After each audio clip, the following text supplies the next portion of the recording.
Hello. Fancy seeing you here.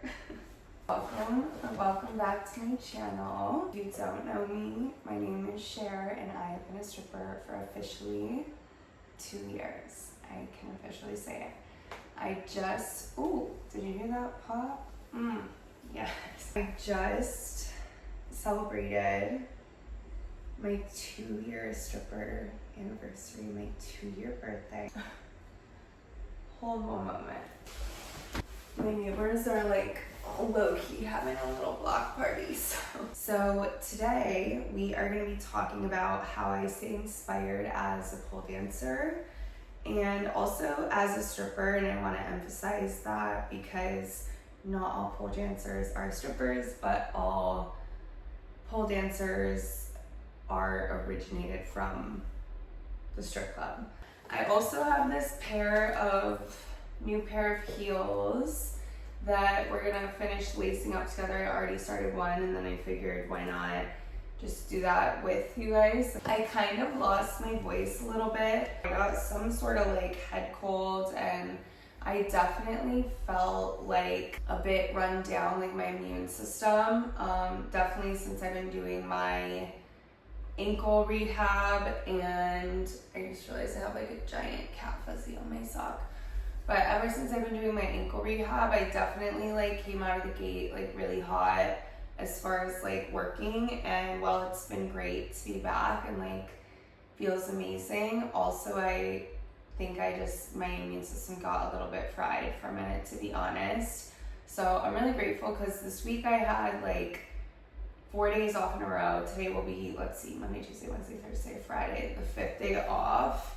And it's so weird because it's literally 11:07 p.m. on a Friday. Hi, Fifi girl. And I'm in the house. I'm in my house, in my studio, resting. And also obviously still working because I don't know how to chill. I'm filming this video for you guys, but yeah, I also just wanted to put that little note in there because I'm sort of in the place of finding my happy medium and my balance as far as rest and recovery goes. And I'm really trying to emphasize not burning myself out as I'm like coming back to work at the club with my ankle injury being healed. Or healing, I should say. I'm vlogging like separately my whole rehab process if that's something that you're interested in. Hi, buddy. This is Tunchi. Hi, did you miss your mommy? I literally just got back today, guys, from my sister's wedding. So yeah, it's been a really eventful social week for me. So it feels good to just be like back in my space and just like getting in the flow of everything. So in this video, I'm gonna be sharing 6 ways that I stay inspired as a pole dancer. And hopefully these are some really tangible tips and tricks and things that maybe you can like work into your own routine. I also wanted to talk about the concept of like inspiration versus imitation and curating your own style and sense of self. Obviously our inspires are like, we're all going to be inspired by each other and things like that, but in order to build a brand and like a style for yourself, you have to really get to know yourself, and the only way to do that is by getting inspired, in my opinion. Versus like imitation is only going to get you so far. So I also just wanted to like add that in there too, because it's not very sustainable, it's not authentic, and that will definitely come across to, you know, your audience and people consuming your art in that way. Let's get into the tips and tricks for how I personally stay inspired. Number 1 is that I curate playlists for my mood. So at first, when I first started dancing like in the clubs, I started curating a playlist just in general for like songs I liked to dance to. But then pretty quickly I started to realize, oh shit, like my range is pretty broad. And maybe certain songs like that I like to dance to are on this end of the spectrum versus the others, and certain sound and things like that. Definitely make sure when you are curating playlists, I am a huge Spotify fan. I think it's the superior technology to curate playlists and like discover new music and things like that. Just like get in the habit of sort of like honing in, like, okay, am I feeling like super bossy and cunty? Am I feeling more like emo and like, or am I feeling more soft and like sensual? These are just like some examples of like ways that you can kind of curate your mood. Like one of the playlists I just recently created, because I'm like always creating new ones, is called, let me see what it's called because I don't actually remember. And it doesn't have to be super serious or anything, like just have fun with it. And I think this is how you can kind of slowly start to build like sort of like go-to little capsules to use as you are dancing.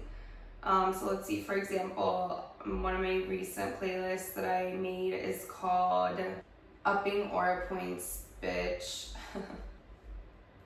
Yeah, like I put little like bubble emojis around it, so it's like songs that I like to listen to when I want to just be like in my own little world kind of thing. But yeah, so that would be tip number 1.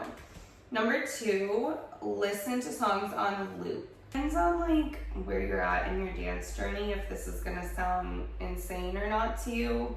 But I think musically, listening to songs on loop is gonna allow you to find and feel like different parts of the song. This is gonna obviously lead to expressing movements on beat and connecting with the song in different ways. So for example, like you're gonna be able to read the lyrics versus like a beat drop, for example.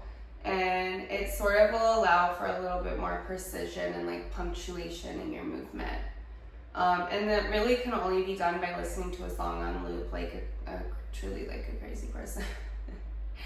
I will listen to the same song for hours and hours and hours on loop and just really be like listening and feeling into the music. So the third tip I have written down is like a really super simple and easy one. Just really tap into New Music Fridays on Spotify.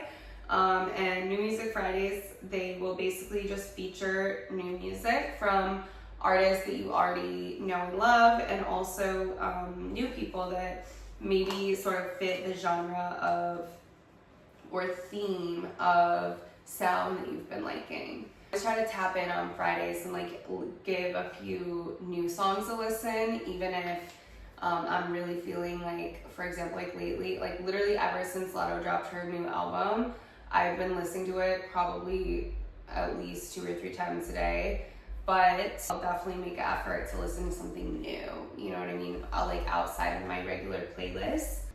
The next tip that I have is to invest in yourself and invest in your training. There are local teaching classes, teaching really about anything and everything that you would want or need to learn about pole dancing and curating a style and a vibe.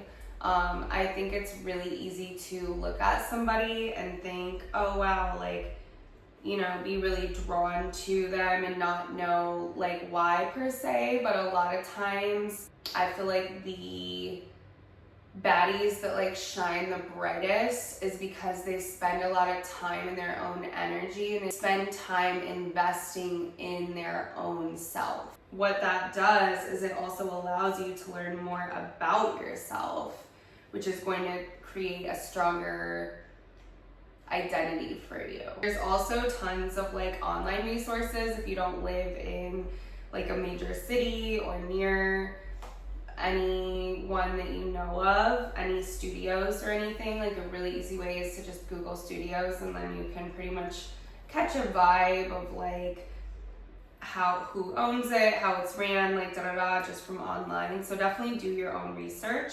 I really love everything that Red is doing over at Red Light Therapies, so I definitely would recommend them as far as like an online space as well. It'd be awesome if you don't have anyone physically in person that is like accessible to you.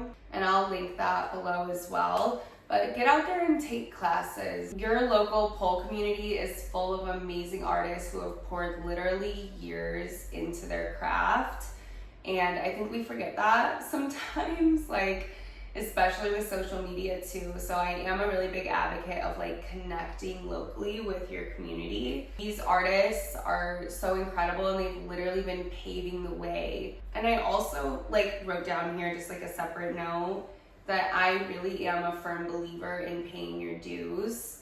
You know, when I started dancing, I invested a lot into my own training, and nothing in this life comes for free. That's not to say there aren't a lot of great resources to get started if you're like limited on funds, but you know, you do, or you should look at yourself as an investment, and you're worthy of making that investment as well. You know, if you want to become great at something, remember that like you don't see all the blood, sweat, and tears like behind the scenes, all the things that go into building that. And we just see like a glorified moment or chapter, but you know, online, like we see like the highlights, but we don't always see what people have been building and working on and perfecting for literally years, whether it comes to just simply a trick or, you know, a flow or a moment or an experience. That is an art that deserves its respect. And I think, you know, what better way to like learn and support your community than supporting local workers. Another separate note that I have written down is that only you can be you. And I don't know if this is necessarily its own like tip or trick or way that I like stay inspired, but it definitely is good to remember when you are working on getting to know yourself and like curating your own sense of style. There's just so many like amazing local baddies who you can learn so much from, and I really encourage you guys to do that. I got these laced up, by the way. Oh my gosh, I love how Tuna's like totally asleep. They look stunning. I can't wait to try them on and take them for a little spin at some point. My body has been so tired and sore lately as I've been coming back. Excuse me, buddy. This is actually perfect timing for me to talk about tip number 5 as I open up this brand new gorgeous pair of boots that we're gonna lace up together. I am in boot jail for a while, as long as it takes for my ankle to gain back strength and stability. Number 5 is plan a cohesive fantasy, like head to toe. And this goes so much deeper beyond looks, but definitely looks is a great place to start. Think about like head to toe, like I said. So glam, hair and makeup, fragrance, your outfit, obviously, shoes, nails and feet, okay? And energy is everything.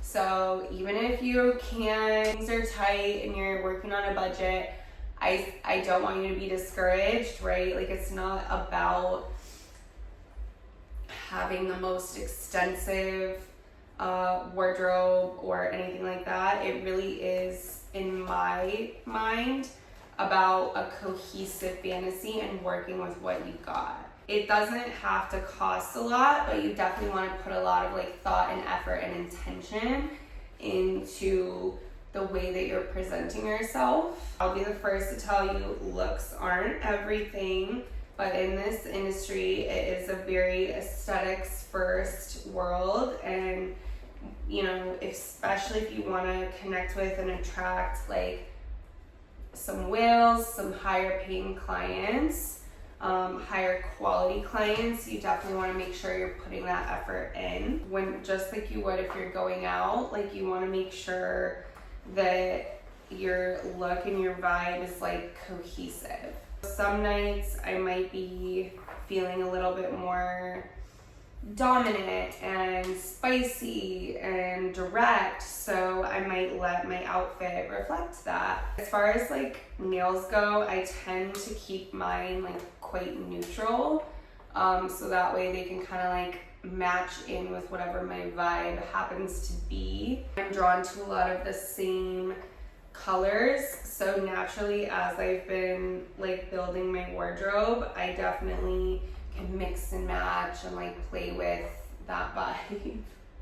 I just realized how funny it is to like throw a string in front of Tunchi. Like he's probably literally like, what the hell? Number 6 is kind of going right along with that. Energy speaks. I know like maybe you've been at work or at the club and someone walks in and literally everybody like turns, or like have you seen like right before someone like takes the stage, like it seems like someone sort of has all the attention in the room. That's not by accident, and that's not random. It's really important to listen to your own emotions and transmute that through your movement, your music, your look, and your... Do you like this? Oh my gosh. Good job, buddy. And what else did I write down? Your character expression to connect with the audience. Okay, you can't actually take that. Mommy needs it, honey. Mommy needs this back. Can I have it back, please? Okay. Not actually able to run away with it. Thank you, though. He really was going to try. I think when you are like really tuned into yourself and your own vibe, that is when you're able to sort of like channel that and like connect with everyone in the room at one time through your art, which really is like, to me, one of the most satisfying things when it all sort of like comes together. Also added number 7 as like a little bonus tip. Something that I like to do, I've done this multiple different times, not just once, because I think, you know, Brinks as a character is like ever evolving. I like to write out a list of sort of like defining characteristics of my character or your alter ego, however you want to think about it. I've done this before where I just wrote it on a piece of paper, and that was cool. Most recently when I did it, I sort of like had a little journaling session, and then when I wrote down the words, I sort of wrote them all down in like different sizes and directions and with different colors. So it kind of became this like beautiful little like art project on a page. Well, this isn't the one I'm thinking of, but here is the time that I did it. So I wrote Brinks character development, and then I have like all these different, I don't know if you can even see it, defining characteristics. So I have soft, feminine, connected, bossy, sensual, clear and decisive, confident, pink, guarded, strong boundaries, tuned in, dazzling, well paid, empathetic, bratty, expensive, wise, spiritual, about her bread, hungry, driven, ready, big mama, seductive, sparkling, abundant, adorable, commanding, grounded. Really just think about different like qualities and vibes of how you want to show up as. And I think it can be really powerful to sort of like put pen to paper. And sometimes when I'm feeling a little bit lost in the sauce, or just like maybe tired from work, tired at the club, I'm ever feeling like maybe in a little bit of a creative funk, or like not inspired when I am training or dancing or freestyling or really anything like that, because there's those times when I think you just feel like, ugh, like I don't even want to look at a pole. That is a way that I like to sort of stay connected with myself. I'm almost halfway through this, but I'm not gonna lie, you guys, I do have a meal prep in the oven. So I'm gonna take a break, and we literally just wrapped up, but I hope you guys liked these little tips and tricks. Let me know if this type of video is something that like resonates with you or not. I'm sort of just going with what my heart says to like share on here on the internet with you guys. And I definitely feel like this is, you know, the type of video or like girl talk that I would have appreciated to have this sort of like guidance or advice when I was first starting dancing in the clubs literally 2 years ago. Thank you guys so much for watching. Make sure you are subscribed and give this video a thumbs up. Let me know which of these tips or tricks resonated with you the most, and I will see you guys in my next video.